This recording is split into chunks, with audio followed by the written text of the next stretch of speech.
Dakong alas 2:49. Vacant subject. Nagmamadali kami ng mga kaklase ko dahil matapos ang ilang minutong bakanting ito ay ang katapusan na ng mundo.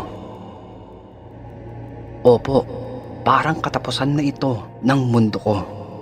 Mantakin mo ba naman na umaalingaw-ngaw pa rin sa aking isipan ang mga wika ng aking kapatid na noon ay nagpapaaral sa akin. Nakakaunti na lamang daw ay magbebenta na talaga siya ng kanyang kidney dahil sa taas ng aking matrikula.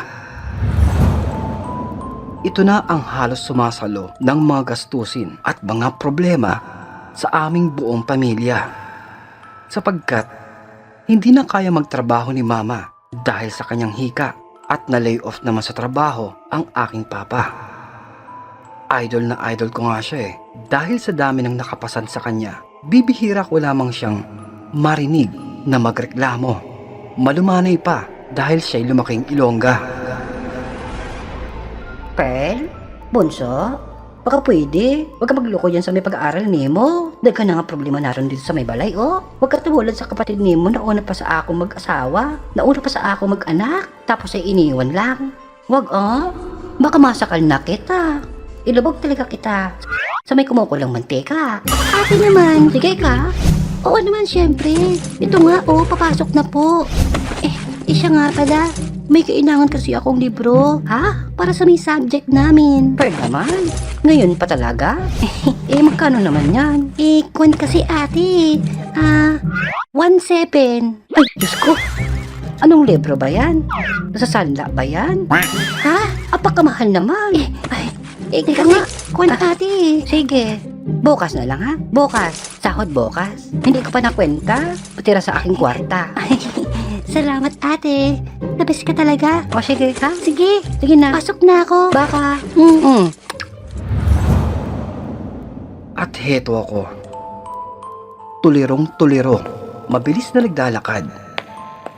Sinusundan ang mga kaklase ko habang mabilis na pinapasadahan ng tingin ang hawak kong papel na kodigo para sa gagawing pagsusulit mamayang alas 4. Ang masaklap pa nito, gaganapin daw sa isang parte ng silid ang aming mabilis na pagsusulit na mabuti sana kung sa aming regular na kwarto ay madaling makakakopya kahit papaano. Pero hindi.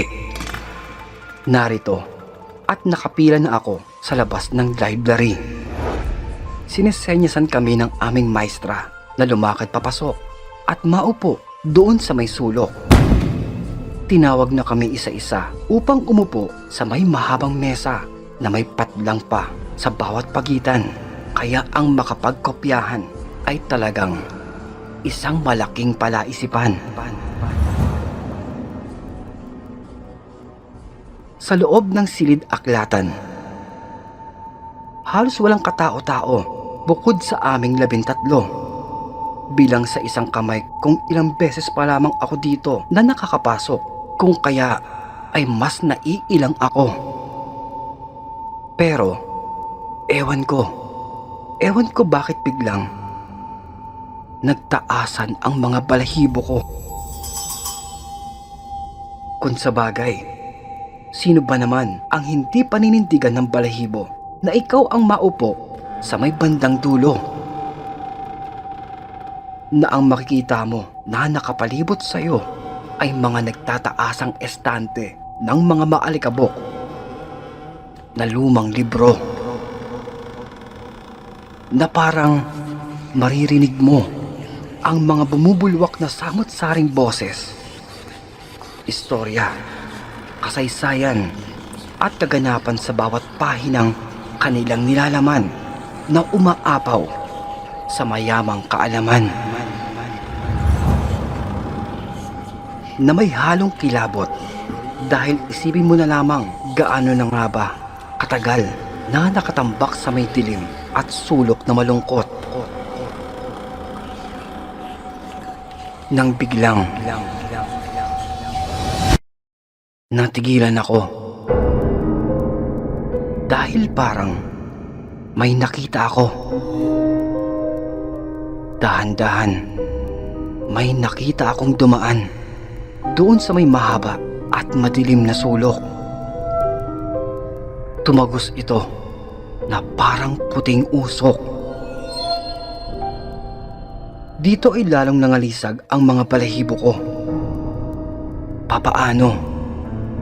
Papaano ito tatagos samantalang kitang-kita ko na solido at tambak ito ng mga libro? Papaano? Nang biglang Hem. Kung ano man yung iniisip mo, ha? Hindi maganda yan. Miss Estevez. Ha? Huwag mo nang subukan. Naku. Hindi ka magtatagumpay. Sinasabi ko sa'yo. Hindi po, Miss Tapia. Hindi po. Kasi po, Ano po? Ito. Ayusin mo. Ha? Nakikita ko kayo.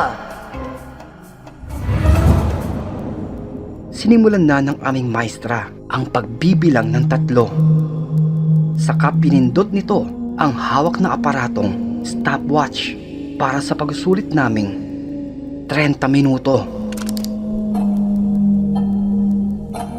Tahimik. Tanging tunog lamang ng mga pahinang papel ang tanging maririnig. Kasabay ng mga estudyanteng aligaga sa pagkamot sa bawat parte ng katawan dahil sa mahabang pagsusulit. Na mapapansin pa ang mga pasimpleng pagsulyap ng mga kabataang umaasang makakapuslit ng mga kasagutang sa isip ay bigla na lamang nawawaglit. Pero sa tahimik kong pagkakayuko, bigla akong natigilan dahil parang may narinig ako sa aking likuran. Wari na kamasid, tila tahimik akong minamasdan sa aking pagsusulit. Naika ko lamang sa aking sarili. Baka ay ang aming maestra lamang ang nasa aking likuran at mahigpit akong pinabantayan. Ngunit hindi. Parang papalakas ng papalakas ang mabigat na paghinga na napakalapit lamang sa aking likuran, na hindi ko maiwasang pangilabutan dahil imposible, sapagkat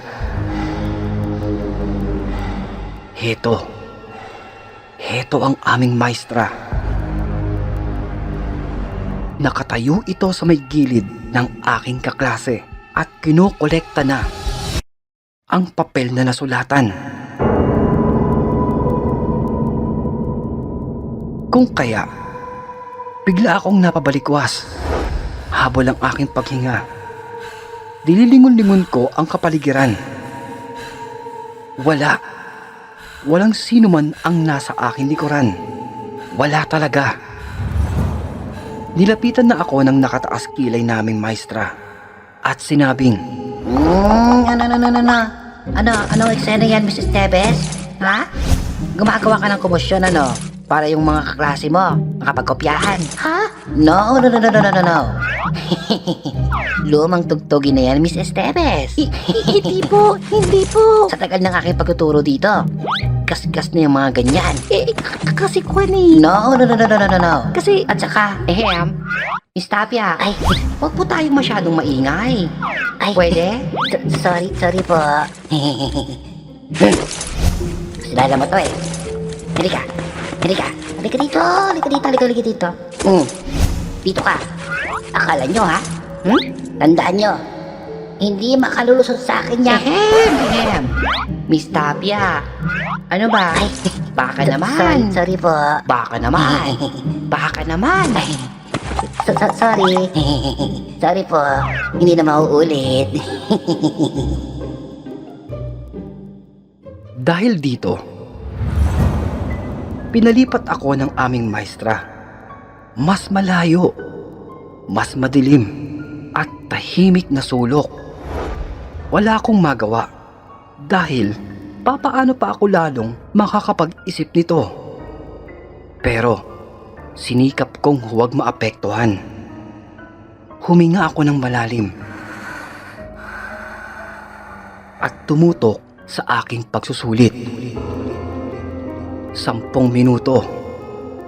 Ilang sandali na lamang ay matatapos na. Matatapos na ang aking mundo. Dahil sa may pagsusulit na may bilang na 1 hanggang 100, ako ay nasa may 30 pa lamang na hindi ko pa sigurado kung tama ba ang nilagay kong mga kasagutan. Paspasan.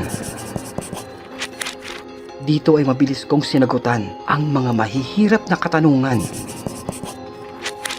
Nawari napapangiti pa ako dahil parang swerte yata ang silyang aking naupuan. Papaano ba naman? Parang ang bilis dumaloy ng mga kasagutan sa aking isipan. Subalit, bigla akong natigilan. Dahil parang nabati yata ang aking swerte. Biglang naging mahirap ang mga sumunod na katanungan. Kung kaya, malalim akong nag-isip. Kinakapa sa aking kalooban ang mga hinahanap kong kasagutan. Pero, bigla akong napalingon. Nakita ko siya ulit. Nakita ko ang kanina na parang usok at muli itong naglaho doon sa may sulok. Hindi ako dapat mabahala. Hindi ako dapat maabala sa aking mga nakikita. Kaya bumalik na ako sa pagkakayuko para sulatan ang mahabang pahina. At naririnig ko na ang mga langit-ngit ng mga silya ng mga kaklasikong nakatapos na. Kaya ika ko, patay, yari na. Napapikit ako ng saglit. Ginamit ko na ang huli kong alas, ang huli kong baraha, ang magdasal sa lahat ng santong makakarinig para lamang ako ay makapasa. Taimtim. Napakuyom pa ako ng aking kamay. Wari ang kaibuturan ng aking katauhan ay aking hinahalukay. Tahimik. Nang biglang may narinig akong boses. Ika nito. B. Piliin mo ang B. B. Ang sagot ay B. Ilagay mo ang tanging sagot. B. Nanapangiti na lamang ako. Saka mabilis kong isinulat ang sagot na letrang B. Saka muli akong pumikit matapos basahin ang katanungan upang muling hingin ang kasagutan. At hindi nga ako nabigo na ikaulit ng boses. B. B. Piliin mo ang B. Ang sagot ay letrang B. Ilagay mo ang tanging sagot. Ang tanging sagot. B. Piliin mo ang B. Ang sagot ay B. Napailing na lamang ako na ikako pa sa aking sarili. May sobra sa aking baon. Inilibre ko talaga itong kaklase ko sa pagbibigay ng kasagutan dahil talaga ako'y nahihirapan. Kung kaya, matapos kong basahin ang mga katanungan, ay muli akong napapikit. Pero, wala.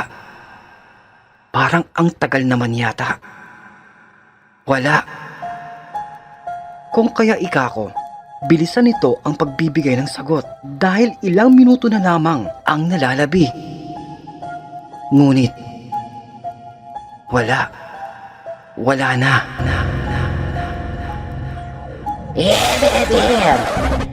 This is Tebes. Ano? Last 2 minutes. Finish or not finish? Pass your paper. Aba, wala nang second take ito. Kaya ayusin mo. Dahil, ehem din, Miss Tapia. Huwag po tayong... Tigilan mo nga ako. Huwag mo kami pinapakiraman dito. Yung mga libro ang atupagin mo. Baka pag ako maasar rambulin ko yung mga libro dito. Na magka-problema ka. Tura na ito. Kako? Ano? Gusto ba? Kako lang naman Juice? Ay, gusto mo ng juice? Ay, bongga. May pa-juice si Mayora. Meron ako dito. Pengi. Anong gusto mo? Orange? O iced tea? Pengi. Hoy, Mrs. Tebes. Bilisan mo dyan. Uy, Beshi. Ano? Malamig? Di nga. Pengi. Pengi ko juice.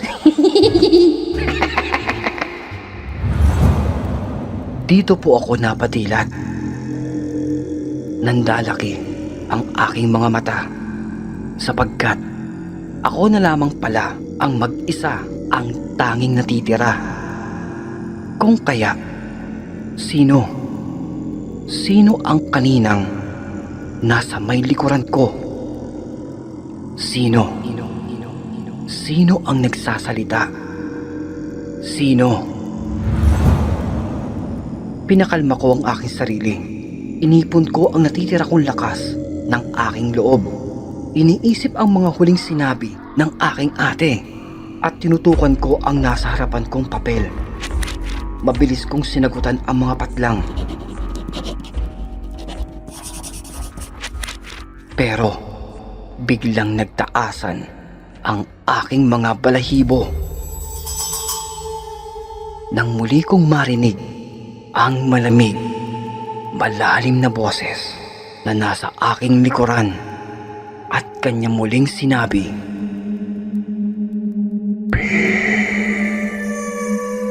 ang kasagutan. Magbigti. Magbigti. Magbibigti. Ang kasagutan. Bigti.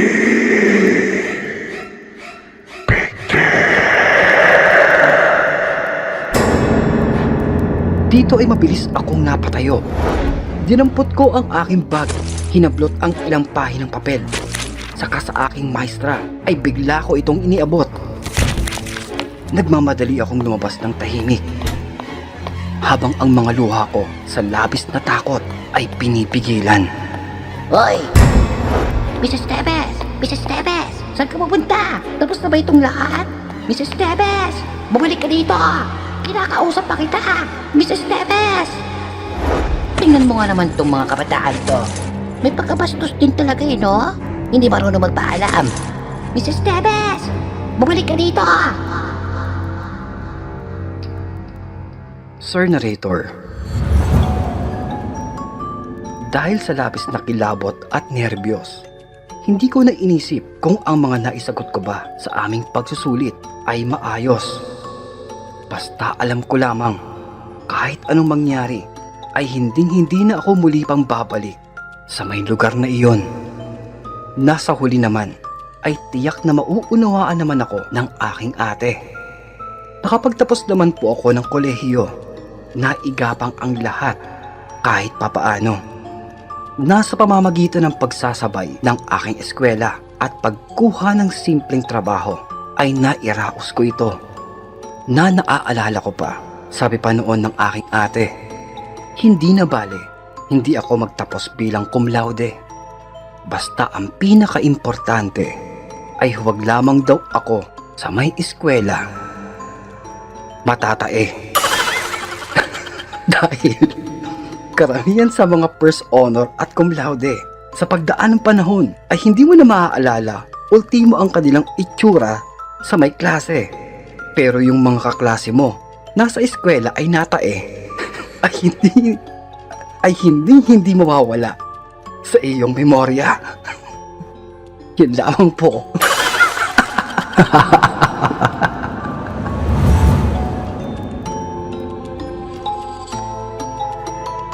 Babalik nga ako sa may chismis mo, Mars. Totoo? Hindi nga. Sino na? Yung tindera sa may kantin? Saka yung professor sa may PE na nahuli sa may likod ng campus nung last year? Ay siya. Mukhang mainit na chismis nga yan, Mars. Dapat may alak tayo dito. Ano ka mo? Alak ba? Say no more.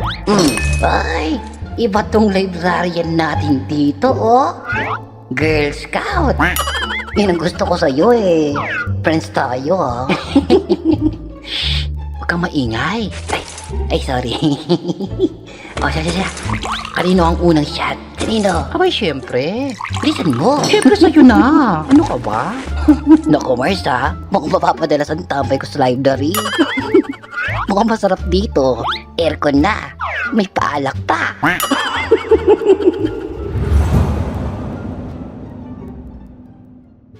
Ang pagiging scholar ay hindi biro. Kailangan mong mapanatili ang iyong mabuti o mataas mong marka ayon sa may pamantayan ng eskwelang iyong mapapasukan.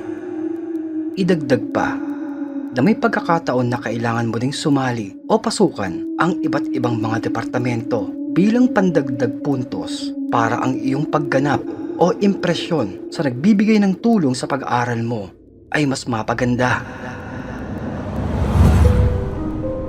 Tawagin mo na lamang po ko sa pangalang La Arnie, isang proud scholar ng Lasal.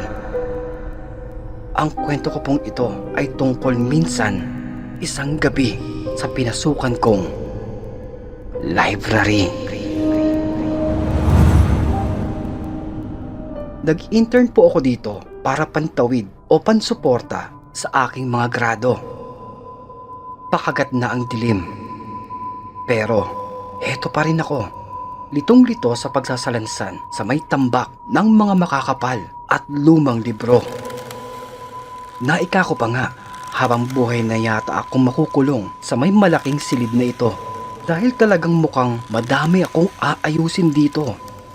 Kakapasok ko pa lamang din kasi ilang araw pa lamang at pilit ko ang lahat na kinakasanayan pati ang trabahong aking ginagampanan. Pero hindi pa man ako natatapos ay may estudyanteng nakangiti na naman sa aking harapan at iniaabot ang maliit na index card para ibalik ang librong kanyang hiniram. Baka naman.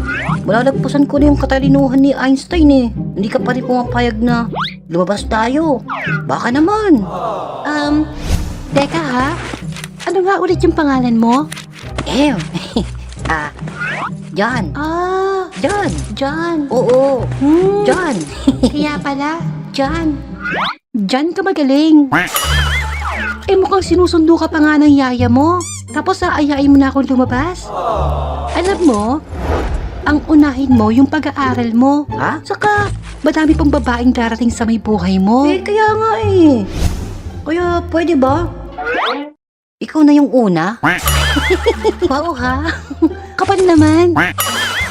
O siya, madami pa akong gagawin. Grabe naman. Ang suplada naman nito. Balang araw. Mapapasakin ka rin. Che, hinihintay ka na ng yaya mo sa may labas. At balik muli ako sa pagdadampot ng mga libro. Ilang minuto na lamang ay malapit na akong umuwi. Pero, hindi ko pa rin talaga makita ang libro na kanina ay abot tanaw ko lamang. Naguguluhan ako dahil hawak ko sa aking kamay ang index card ng isinauling aklat. Pero, hindi ko pa rin makita mula pa kanina sa tagal ng aking paghahalongkat. At heto, narinig ko na ang sunod-sunod na lagitik ng mga isinasaradong ilaw sa may kahabaan ng balkonahe. Nagpaalam na ang isa sa aking kasama na nito, siya daw ay mauuna na. Mapait na lamang akong napangiti dahil hindi man lamang ako naisipang halinhinan para mas madali ang aking gawain. Kailangan ko din namang magpahinga. Naika ko na lamang sa matandang tagalinis. Mang Rene, pasensya na po talaga, pero pwede po bang pahintay pa po ako ng kaunti? Sandaling-sandali na lamang po. Patapos na po talaga ako dito. Pasensya na po talaga. Naguguluhan na nga ako eh. Pwede po ba? Ganun ba, Ineng? Oo naman. Walang problema. Dito lamang ako, sa may labas. Magsabi ka lamang kung tapos ka na. At sasabayan na kita sa labas. Ako, Sabi ka lamang. maraming salamat po talaga, Mang Rene. Sandali lang po. Laking tuwa ko at nakahinga na ako ng maluwag dahil kahit papaano ay kampante akong makakauwi pagkatapos sa may gawain ko. Pero, ewan at hindi ko pa rin talaga makita ang hinahanap kong libro at iisa lamang ang paraan sa tuwing ganitong mga pagkakataon. Subukan mong isipin ng pabaliktad ang lahat ng iyong ginawa. Kung kaya, sandali akong huminto.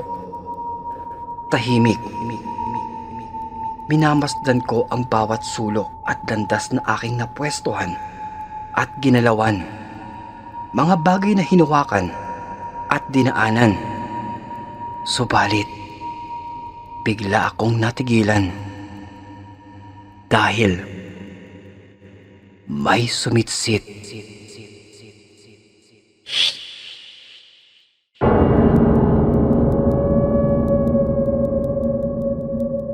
Kaya bigla akong napalingon.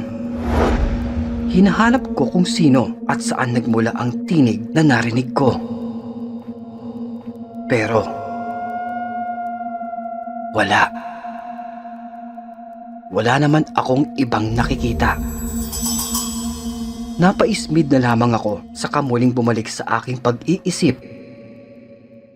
Ngunit bigla akong napalingon doon sa isang sulok. Biglang nagbagsakan ang mga libro sa may madilim na pasilyo. Na dito ako natigilan. Nagdadalawang isip kung akin pa ba itong pupuntahan. Bahagi akong kinilabutan. Sapagkat, papaano nga ba malalaglag ang mga nakasalansang libro? Depende na lamang kung may kusa at sadyang hahawi at itutumba ang mga librong ito. Bumilang ako ng 3 bago ko puntahan ito. Dahil ayoko maging di handa, kaya kailangan ko munang palakasin ang aking kalooban. Kaya ika ko. 1, 2, 3. Nang biglang tumaas ang buhok ko sa labis na pangangalisag ng aking mga balahibo dahil may humatak ng metal na bangko.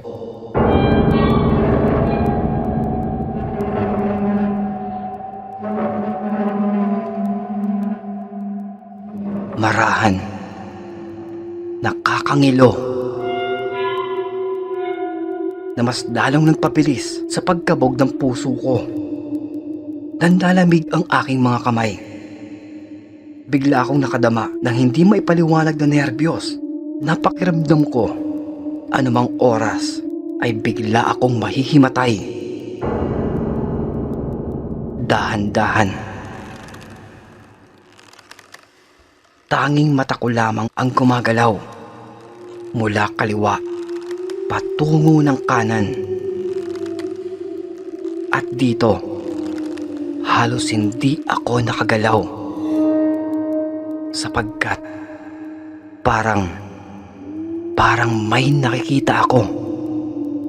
Doon sa may madilim na sulok. Mababa maliit, tumatawa. Tumatawa ang isang bata.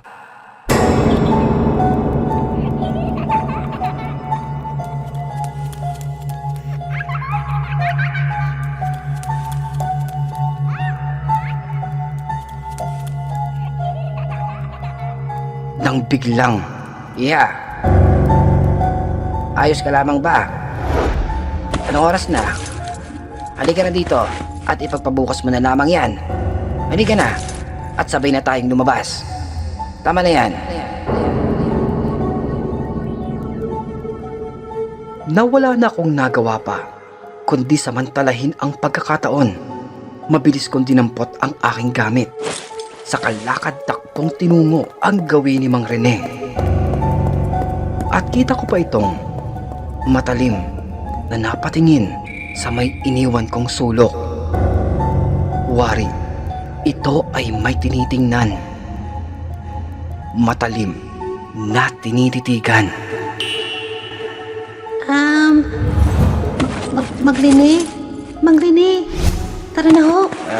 Labas na ho tayo. Halika na, Iya. Halika na. Tumango ito, saka mabilis na pinatay ang ilaw. Isinarado ang pintuan at kami ay lumabas na.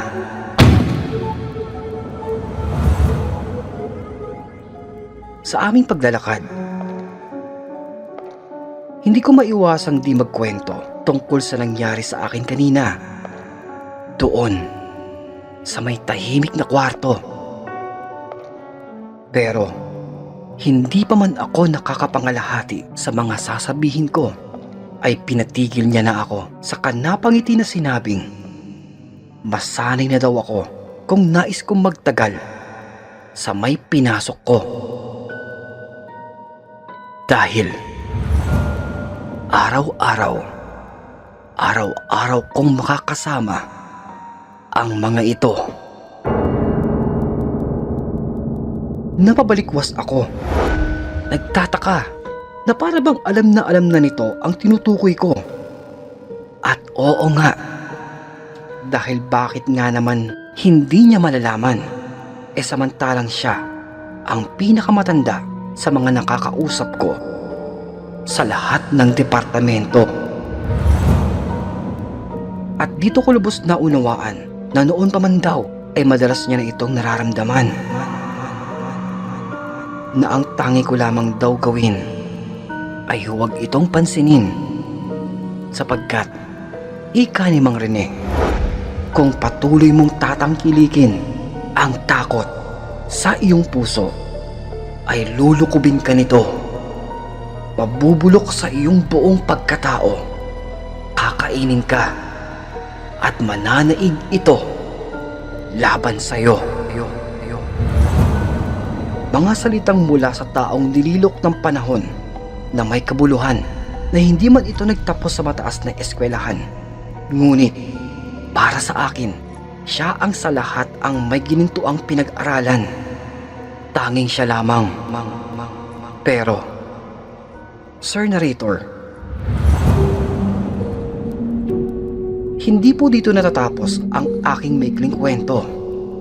Dahil, pagka-uwi ko, hindi ako makapaniwala sa aking nakikita. Sapagkat, pagbukas ko po ng aking bag, nagimbal ako nang makita ko ang isang libro. Ang libro na kaninang hinahanap ko. Na napaka-imposibleng mapagkamalian ko itong madampot, lalo't napakalayo ng paksa nito at tema sa kursong kinukuha ko. Kung kaya, ang malaki at mahiwagang katanungan sa aking isipan ay papaanong napunta ito sa may personal kong mga kagamitan. Lalo't malayo naman ang aming lagayan. Papaano? Dahil sa mga naranasan kong kababalaghan, ay may ilang kwento si Mang Rene na naibahagi nang minsan kami ay nagkakwentuhan. Ilang pagkakataon na hindi ko lubos maunawaan, mga hiwaga na kanyang nasaksihan mula sa mahaba at matagal niyang paninilbihan. At isang gabi, katatapos lamang daw magdiwang ng ilang guro para sa kaarawan ng isa nilang kasamahan. At dito, sa malawak na parte ng silid aklatan, naisipang ganapin ang kanilang kasiyahan. Hindi naman nagtagal ang nangyaring kaarawan. Ha? Anong hindi nagtagal? Kanina pa nga ako nakatayo dito eh. Hindi mo lang makaramdam. Halos magasgas ding dalamunan ko sa Hindi mo lang makaramdam. Samantalang alas 12 na. Hindi pa kayo magsiuwi. Diyos mio. Tapos, wala man lang iniwan sa akin. Ang bibilis ng mga kamay. Mag-Sharon Cuneta. Mga tinamaan ng lintik, kahit kanin, tinangay. Buti na lang teka, ito. Buti na lamang ay hindi pa rin kumukupas ang malaninja kong galawan. Para saan pa?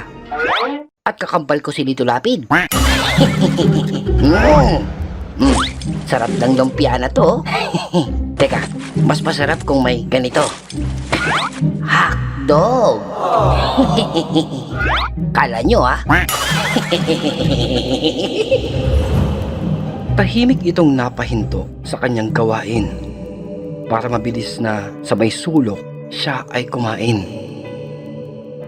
At sa kanyang pagkaabala, ay tila hindi nito alintana na sa isang madilim na sulok ay may lihim na nakatingin sa kanya. Naika nga ng mga matatanda na sa tuwing tayo ay kumakain ay may isang kaugalian ng paggalang na sambitin ang paanyaya tuwing tayo ay kumakain. At ito ang hindi niya akalain. Kaya ay parang nagalit yata ang mga kung anong nilalang na hindi nakikita. At biglang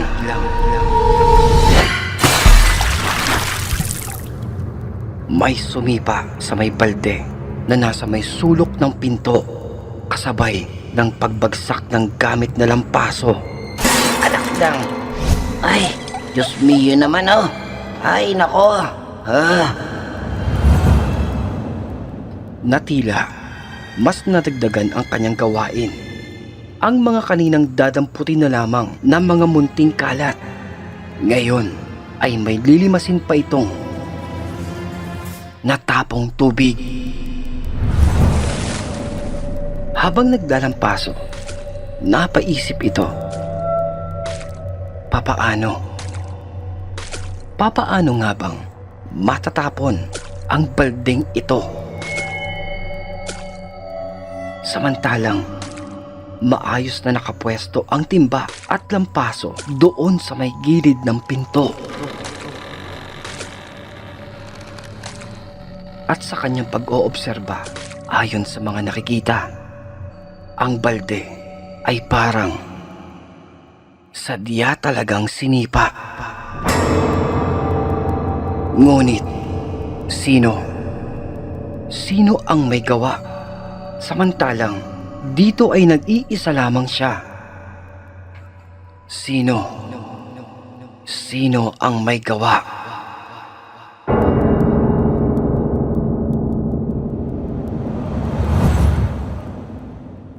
Madami pa daw ang naganap at kanyang mga nararanasan. Katulad na lamang noong kanyang kaarawan. Dahil hindi naman ito napayagan sa kanyang hiniling na 2 linggong pagliban upang siya ay umuwi sa kanilang probinsya para doon sana ay ipagdiwang ang kaarawan kasama ang kanyang pamilya. At heto siya, nakukontento na lamang na magtrabaho. Wow! Ano ka mo? Kontentong magtrabaho? Wow! Big word! Birthday ko ngayon, di ba? Birthday ko! Birthday ko! Tapos ako, eto! Ngayon pa lamang natatapos maglampaso. Diyos me, yung buhay naman to. Diyos me, yun naman kasi. Bakit naman kasi tuwing pasukan ng birthday ko? Ay, Diyos me, yun naman, oh. Ay!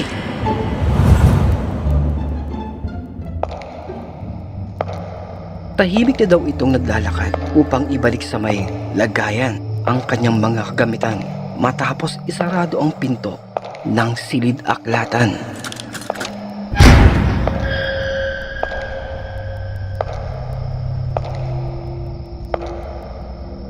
Nang bigla siyang matigilan.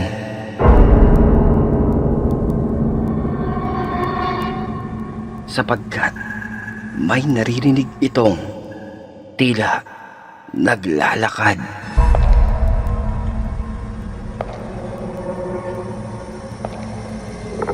May naririnig itong naglalakad mismo sa may loob ng silid-aklatan. Kung kaya ay inilapag nito ang hawak ng mga gamit. Saka maingat na sinilip ang siwang upang kanyang matingnan ang loob ng silid-aklatan. Pero wala naman siyang nakita na kung anuman. Ilang sandali pa niya itong sinilip at nang masigurong walang tao, muli ay lumakad na ito. Subalit, nanlaki ang mga mata nito nang makarinig naman siya ng tila kinakalagad na kadena.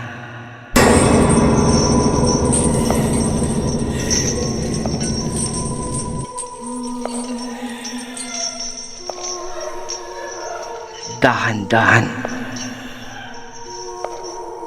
Dahan-dahan na may kasabay pang malamig na hangin ang sa kanya ay dumaan. Dahilan para ang kanyang mga balahibo ay magtaasan. Nilakasan nito ang kanyang loob. Pilit binubura sa isipan na hindi ito dapat makaramdam at mag-isip ng anumang mga bagay na katatakutan. Pero papaano? Papaano nga ba niya ito babaliwalain nang makarinig siya ng mga pagbabagsakan ng mga libro?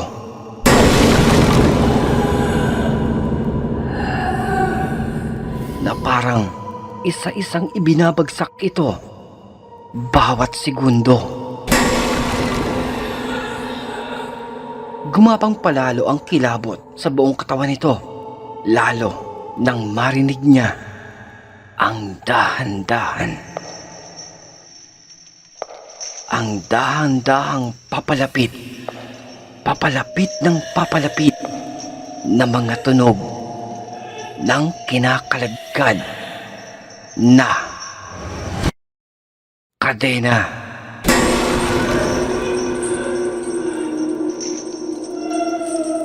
Papalapit, papalapit ng papalapit sa may gawin ng pintuan.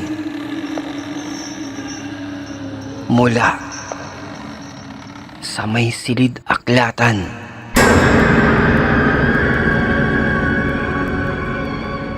Naninigas man ang kanyang katawan, ay pilit niya itong nilalabanan.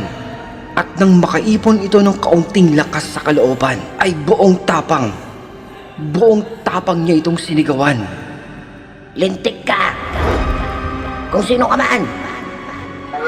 Huwag ka nang magkakalat dyan! Katatapos ko lang maglinis dyan eh. Buwisit ka! Kung wala kang magawa, ha? Nariyan ang mga sandamakbak na libro. Magbasa ka nang ikaw ay umasenso. Hindi yung kung anong-anong trip ang iyong naiisipan. Buwisit na to. Nakaka-stress ka. Ay, Diyos mo yun, nakakapanot. Saka mabilis nitong dinampot ang mga kagamitan. Saka walang pake na lumakad ito upang ibalik ang mga dala sa mga kaukulang lagayan. Na ang katotohanan, ika ni Mang Rene, ay kakaunti na lamang ay kung hindi pa siya nakaalis sa kanyang mismo kinatatayuan, ay baka doon na siya mismo ay abutan ng kinaumagahan. Pero may isang pagkakataon daw na talagang nagpagupo sa lakas ng loob ni Mang Rene. Dahil isang dapit hapon, patapos na ang lahat sa kanya-kanyang mga trabaho at ang mga estudyante ay unti-unti na ding naglalaho. Inaantay ni Mang Rene na matapos ang mga kalalakihan sa isang pagkukumpuni sa may mahabang kisame ng silid-aklatan. Na ayon sa utos ng eskwelahan ay isang kontratang pakyawan ang kanilang ginagampanan. Kaya dapat ay matapos ito sa madaling panahon ang inaayos na parte ng silid-aklatan. Tahimik na naninigarilyo sa may balkonahe si Mang Rene. Abot tanaw ang mga gumagawang abalang kalalakihan. Nang biglang kamuntikan nitong masubo ang hinihit-hit na sigarilyo. Dahil hinding-hindi ito maaaring magkamali. May nakita ito. May nakita itong aninong dumaan sa may likuran ng isang kalalakihan.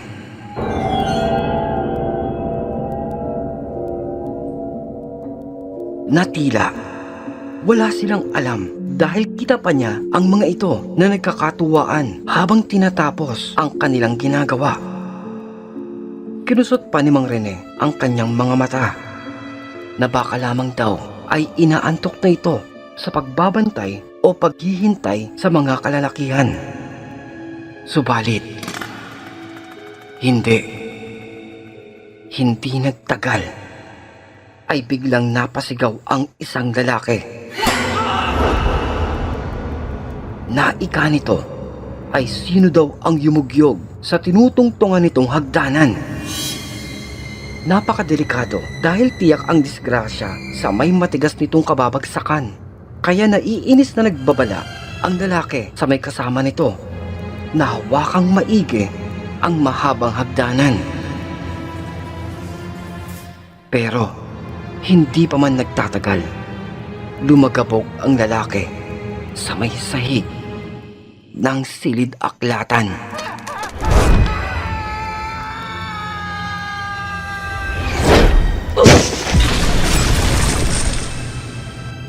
Ngunit, imbis na ito'y magalit, kumaripas ito ng papalabas ng silid. Kasunod ang isa pa nitong kasamahan. Sapagkat pare-parehas daw silang pinaramdaman ng kung anumang hindi nakikitang nilalang.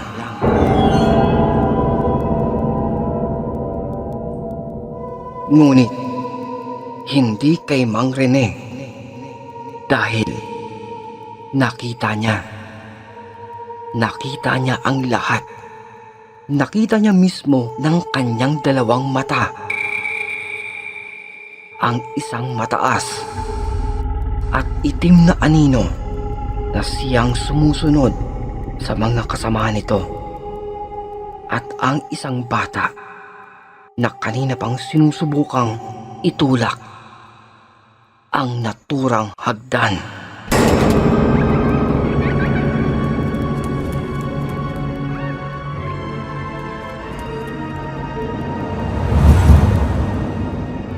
ang kulay puting usok na hugis, dalaga, na siyang tila humahawi sa bawat librong madaraanan niya.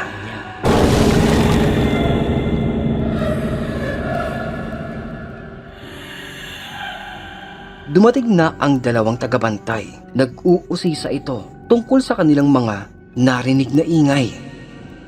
At narinig nila ang nanginginig na kwento ng mga kinikilabutan pa ring mga lalaki. Ngunit, estriktong napailing lamang ang mga ito na ikapa ay kailangan nilang tapusin ang trabaho dahil hinding pwedeng ipagpabukas pa ang mga ito. Nawala nang nagawa pa ang mga nagkukumpuni kundi tapusin ang sakaling maiiwang mga gawain na mungkahi na lamang ni Mang Rene ay huwag na lamang daw silang maingay. Dahil baka dito kaya parang nagagalit sa kanila ang mga nilalang na hindi nila nakikita.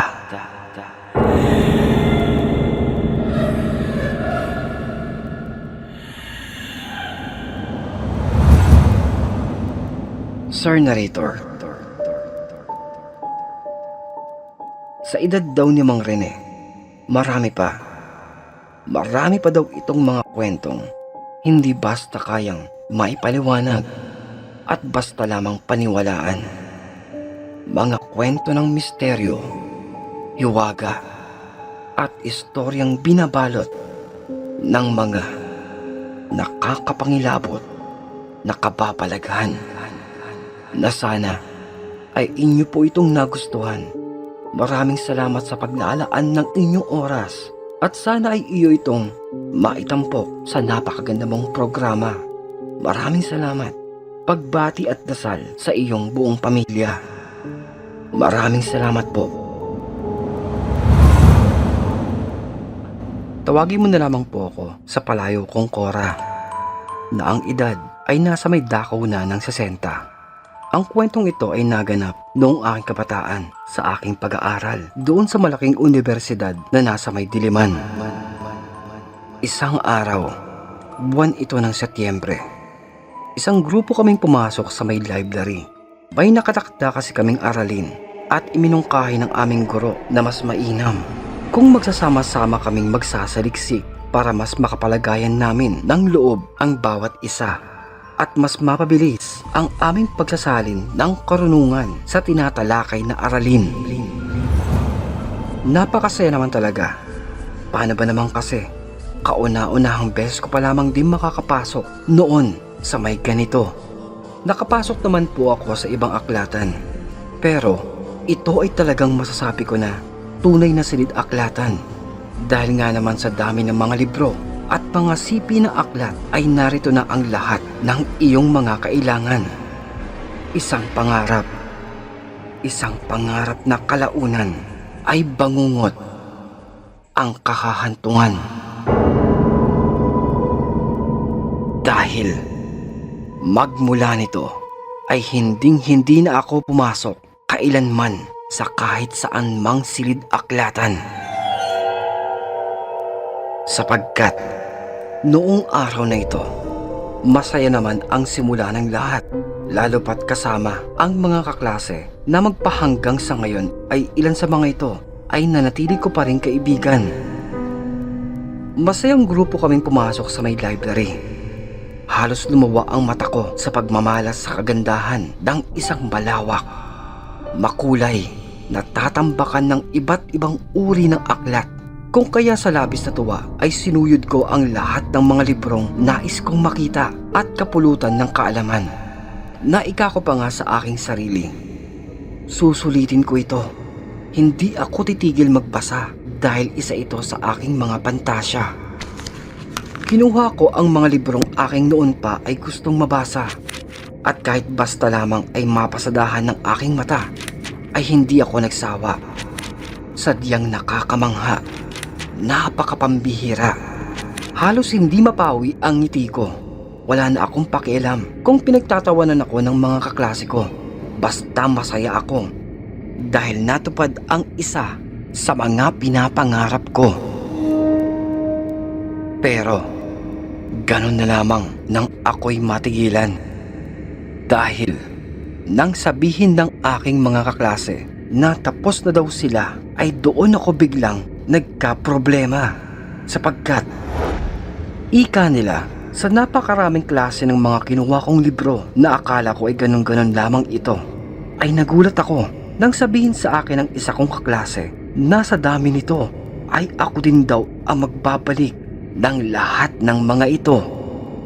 Nabigla akong napakamot dahil sa itsura nitong kasing taas ng mga gusali doon sa may Makati at Ayala, sa taas ng pagtutumpukan, na ang problema pa ay hindi ko na matandaan kung saan ang lahat ng mga ito ay aking kinuha.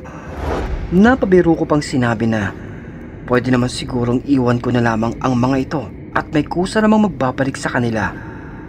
Pero napailing ang aking kasama na kung gagawin ko ito ay pagbabawalan na daw akong ditong bumalik pa. Namuli akong sumulyap sa mga tumpok ng libro at dumingon sa may paligid ko. Na oo nga, isang kawalang disiplina ang hindi pagbabalik ng mga aklat, na kung bababayaan ko lamang ito dito ay parang wala din akong bagong natutunan o napulot na bagong kaalaman. Kung kaya, ikako na lamang sa aking mga kaibigan na ako ay susunod na lamang sa kanila doon sa nakaplano naming usapan na pag-istambay sa may masarap na kantina matapos kong maibalik ang lahat ng mga librong aking kinuha. Napabuntong hininga na lamang ako habang isa-isa na pinapasan ang mga libro. Naika ko pa ay parang mas bumigat yata ang mga ito, o di kaya dahil di tulad kanina ay hindi na ako masaya. Binaliwala ko na ang lahat at sinimulan ko nang ibalik ang mga iba't ibang aklat. Subalit, sa aking ilang beses na pagpapabalik-balik ay may umagaw ng aking pansin. Isang anino. Napakabilis. Una ay hindi ko ito pinansin. Naika ko, baka ako lamang ay namamalikmata. Ngunit sa aking muling pagpapabalik-balik ay nakita ko itong muli. Ang isang anino na mabilis na tumatakbo sa may kahabaan ng pasilyo. Pabalik-balik. Naika ko pa nga sa aking sarili. Alam ko na mahigpit na ipinagbabawal ang tumakbo at maglaro dito. Pero hindi ako sigurado dahil napaka-imposible naman ito na may batang tatakbo-takbo sa may lugar na ito. Kung kaya ay binalikan ko na lamang ang ilan pa sa mga kinuha kong libro. Subalit, sa aking pagpapabalik-balik sa malaking hilera ng estante, ay natigilan ako. Dahil muli, narito ang anino at nakikita ko. May bata nga. May bata ngang kaninang tumatakbo.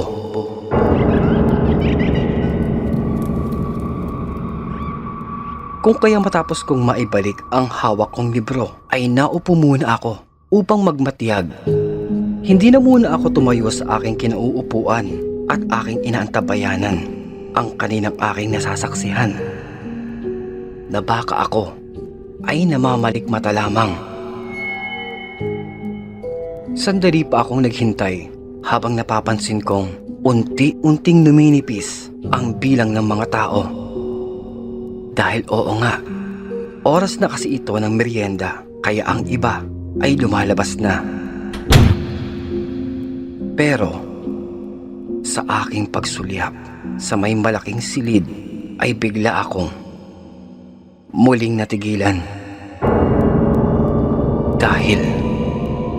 Dahil nakita ko ulit ang kaninang maliligalig na anino. Sinundan ko na lamang ito ng tingin kung saan patungo ang sinumang tumatakbo sa may hilera at estante ng mga libro para alamin saan nga ba ito nauupo at ng aking mapagsabihan ang mga ito. Subalit, bigla akong kinilabutan dahil nakita ko ang hinahanap ko. Isang bata. Ang isang batang sunog at naaagnas ang muka. Na kumikislot-kislot pa ang nandilisik at nakatitig nitong mga pulang mata. Nakasilip ito sa may sulok sa may pagitan ng mga siwang sa luma at makakapal na libro. At wari, nakatitig ito sa akin mula kanina pa. Na hindi ko maiwasan ang aking mga balahibo na manindig dahil sa aking mga naririnig. Sapagkat sa kanyang nakakapangilabot na mahinang pagtawa, damang-dama ko ang unti-unting gumagapang nakilabot sa bawat himaymay ng aking ugat na nanunuot sa aking buto.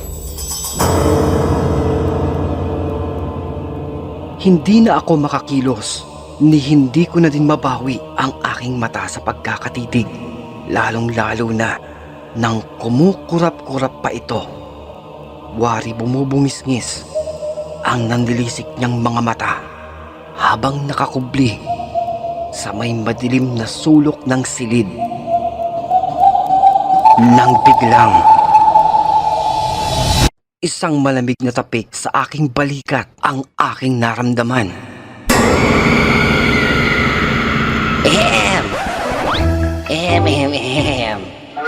Excuse me. Hindi ba kayo marunong magbasa? Ha? Bawal ho ang mag-ingay at magharutan dito. Do it outside. Ika ng masungit na librarian para sawayin ang kaibigan ko na nasa aking likuran. Naiinip na daw kasi ito kung kaya ako ay kanyang binalikan. Naikapan nito ay patapos na rin daw kumain ang ilan naming kasamahan. Kaya heto at sinusundo na ako ng aking kaibigan. Tinulungan na din niya ako na hindi rin nakaila nang maramdaman niya ang panginginig at panlalamig ng aking katawan. Naikapa nga niya ay ayos lamang ba ang aking pakiramdam. Pero hindi ako nakaimik at sa paglabas ay nagmadali na lamang kami. Nalaking pasasalamat ko sa kanya habang maluha-luha akong nagkukwento doon sa loob ng isang kainan. Ilang minuto niya akong sinamahan hanggang sa bumuti na ang aking kalagayan. Na magmula noon, sa tuwing nakakakita ako ng mga lumang silid-aklatan, ang pangilabutan ay hindi ko talaga maiwasan.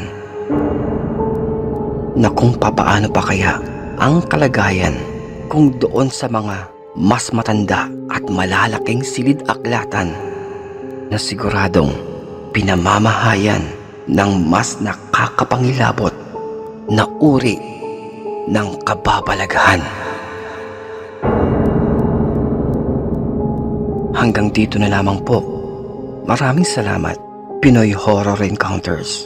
Pabati na lamang po sa lahat ng UP Alumni Batch. Mabuhay kayong lahat.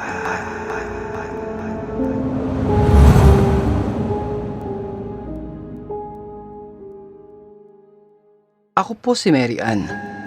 Ang kwento ko pong ito ay naganap noong nag-aaral pa ako doon po sa may Maryknoll College na ngayon ay kilala bilang Miriam College. Naganap po ito noong taong 1987. Kasulukuyang kong hinihintay ang aking kaklase doon sa may kantina at sinabing magsasauli lamang daw ito sandali nang hiniram niyang mga libro. doon sa may library. Pero anong oras na at wala pa rin siya. Kaya dahil sa aking pagiging mainipin ay nakapagdesisyon akong isilid na muna sa aking munting bag ang aming mga pagkain upang sa may silid aklatan siya ay aking masundan. Nasa aking pagtungo ay nakasalubong ko pa nga ang aking pinsan na si Claire. Tanong pa nito ay bakit daw ako nagmamadali na mabilis ko namang pinaliwanag kung bakit habang patuloy lamang akong lumalakad. Ika ko pa nga, makukurot ko talaga sa may singit tong kaibigan ko dahil ang pinakaayaw ko ay ang pinaghihintay ako. Ugali ko na kasi ito noon pa bilang pagpapahalaga sa tumatakbong oras. At nang dumating ako sa may silid aklatan, humahaba ang leg ko sa paghahanap at nakita ko nga siya doon sa isang dako. Hawak pa rin ang ilang mga libro habang nakapila ito sa kahabaan ng mga tao. Naika ko pa nga nang lapitan ko siya. Aray, ikaw Sunny ha? Aray ko naman. Grabe to. Sabi mo, sabay tayong kakain. Tapos, Aray. ang tagal-tagal mo. Pasensya na. Ito naman diba kita mo naman ang haba-haba ng pila. Kasi, medyo nagkagulo yata sila doon sa may harapan. Sandali lang naman ito. Kung gusto mo, ayun maupo ka na lamang doon, sa may sulok. Ikaw din, baka magaya ka sa amin. Magkakaroon ka ng varicose veins, kakatayo, na parang kabayo. Masisira yung pang Miss Universe na palo-palo mo. Aray ko, naku, ako'y tigil-tigilan mo, Azucena ha? Ay, hinay-hinay naman tayo sa full name. Oy siya, sige na, upo lang ako doon ha. Bilisan nyo na dyan. Bilis. Sinamahan ko na ito, lalo pat wala naman akong magagawa kundi ang hintayin ito. Dahil mas kampante ako sa tuwing pag-uwi ko ay siya ang kasabay ko. Tanda ko pa na may nakadakda kaming lakad na sasaglit sa may Araneta para kami ay bumili ng mga kakailanganin namin sa proyekto sa Makalawa. Ika nga naman kasi ay mas mainam na ang handa kesa ang nangangapa. Tahimik akong nakamasid sa bawat estudyanteng lumalakad ng kaliwat kanan.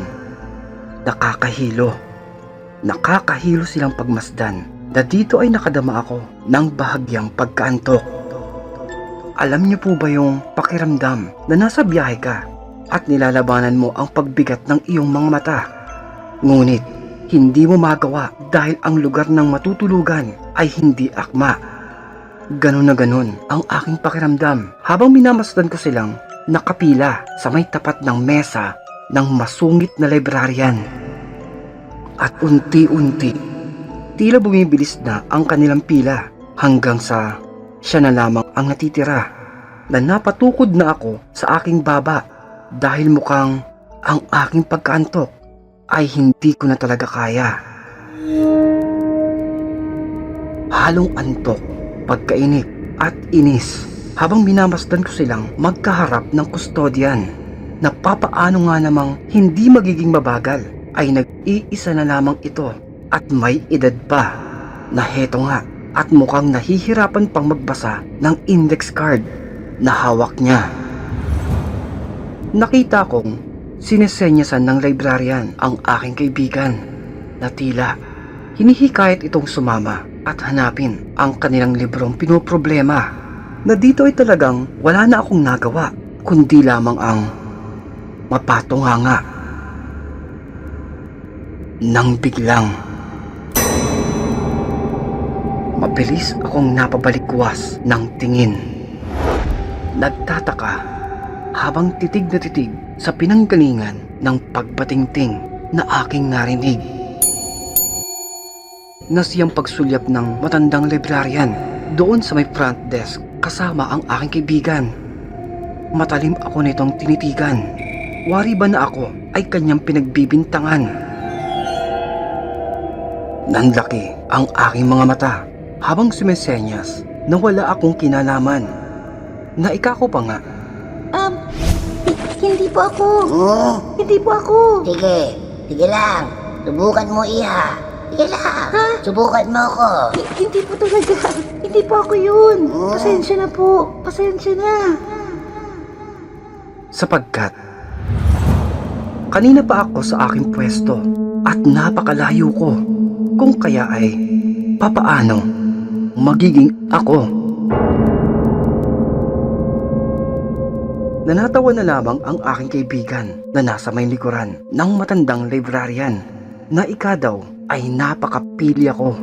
Nanatawa na lamang din ako habang napapakamot ng aking ulo. Pero ilang sandali pa, tila may kakaiba. Hindi ko mawari bakit ba biglang ang aking balahibo ay nagtataasan. Hindi ko alam. Nang biglang, sa loob ng mahabang mesa sa may harapan, ay may nakita akong biglang dumaan. Mabilis at naglaho ito sa may kawalan. Kinusot-kusot ko pa ang aking mga mata na baka dala lamang ito ng antok na aking nararamdaman. Subalit, biglang muling nagbatingting na hindi lamang isa, kundi dalawa. Nawari ay nagdudulot sa aking batok ng panginginig na mas lalo pa akong nakadama ng hindi maipaliwanag na kaba nang muling umalingaw-ngaw ang tunog mula sa may munting patingting. Hindi ko alam. Hindi ko alam bakit ako kinikilabutan. Siguro ay dahil naririnig ko itong tumutunog ng mag-isa. O dahil sa dumaang anino kanina. Hindi ko na alam. Pero tumunog muli ang munting patingting. Nasiyang mabilis na pagsulyap ng galit na matanda habang nakatitig ito sa akin mula doon sa isang sulok. At dinuduro pa ako tila nagbababala para sa isang krimen na hindi ko naman ginagawa. Umiiling ako. Mariin ko itong itinatanggi. Hindi ako. Hindi talaga ako. Hindi daw. Anong hindi ako? Sige lang. Pag ako mainis at mahuli kita sa akto, panigurado iha. Panigurado. Pag sisisihan mo, sige, palunok ko sa itong libro. At nakaismid na tinarayan pa ako ng babaeng matanda na parang hintayin ko lamang daw silang matapos at ako ay lagot na. Kung kaya, ika ko na lamang. Lalabas na ako at hihintayin na lamang sa may labas ang aking kaibigan kesa sa ako ay mapagbintangan at mapagalitan. Ngunit, hindi pa man ako nakakailang hakbang. Muli, parang may nakita akong sumilip. Isang itim na anino. Doon sa may sulok na madilim. Kaya dito ay natigilan ako na para bang ako ay nabatubalani sa aking pagkakatayo. Gusto ko nang lumabas. Pero parang ang katawan ko naman ay tila hinihintay na muling makita ang kaninang anino. Naika ko. Baka ako ay namamalikmata lamang sa aking nakitang anino. Dahan-dahan. Humakbang akong papalapit doon sa may mahabang mesa para ito ay silipin ko at lubos na makita. Dahan-dahan. At nang ako ay makalapit, sinilip ko ang loob ng mahabang mesa. Wala namang tao. Kaya Sino ba ang nakikita ko?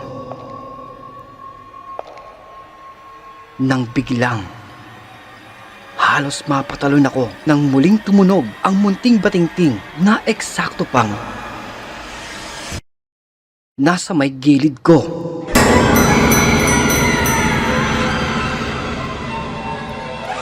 Na dito ay parang hihimatayin na ako dahil sa aking paglingon sapagkat kitang-kita ko ang kaninang hinahanap ko. Ang isang itim na anino.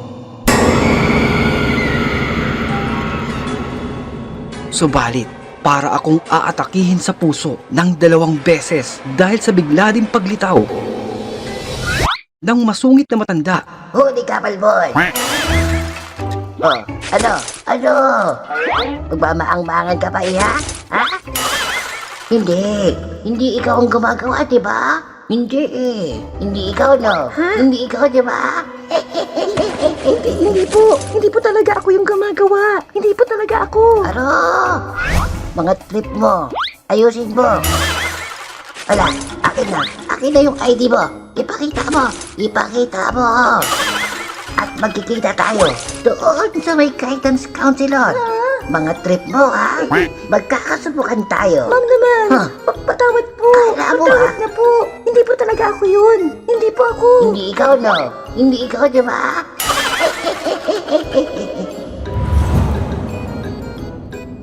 Sir Narrator, mahirap makipagtalo sa taong ang isip ay sarado. Hindi talaga tayo mananalo. Sa huli, ay labag man sa kalooban kong ikwento sa harap ng guidance counselor ang mga nakita ko, ay ginawa ko. Wala naman akong ibang maipapaliwanag kundi yun lamang. Kaya heto ako, nakayuko, natatanggapin anuman ang kaparusahang matatanggap ko.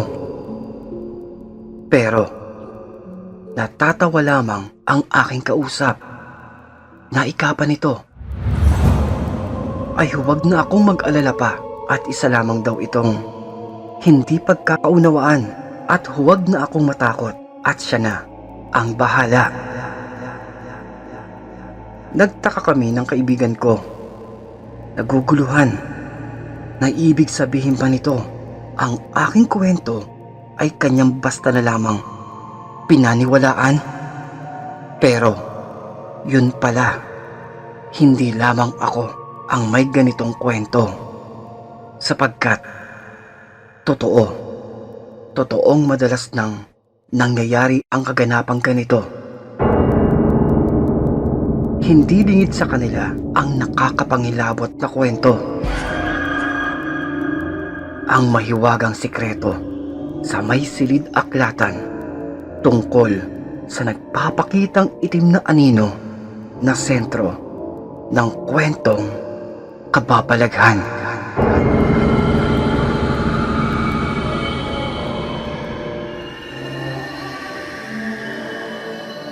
Sana po ay inyong nagustuhan ang isang parte ng aking kabataan at nawa, kapulutan ng aral, makapagbigay aliw sa lahat ng tumatangkilik ng iyong programa ng katatakutan at kulitan. Maraming salamat po. May the power of God bless you and your family. Pinoy Horror Encounters. At kung inyo pong nagustuhan ang ating naitampok na kwento, ay isang napakalaking bagay po ang pagpindot nyo ng like, pag-subscribe, pati na ang pag-iiwan ng positibong mensahe na kung may pagkakataon din na maibigan mo itong maibahagi, ay pinutin lamang po ang ating share button. Isang maliit na abala lamang, ngunit tatanawin ko po itong napakalaking bagay, mainit na pagmamahal at inyong pagsuporta para sa ating mas mahaba pang kulitan dito po sa ating napakagulong tambayan. At kung nabiting ka pa, ay silipin lamang ang ating mga kwento at playlist na matatagpuan sa kaloob-loobang detalye ng ating maliit na channel. Yun lamang po. Maraming salamat at magpapasalamat pa pong muli. This is your one and only Kulas, your daily dose of Tagalog horror good vibes na nagsasabing, stay safe and fresh everyone. Keep it original and always stay awesome. Peace out.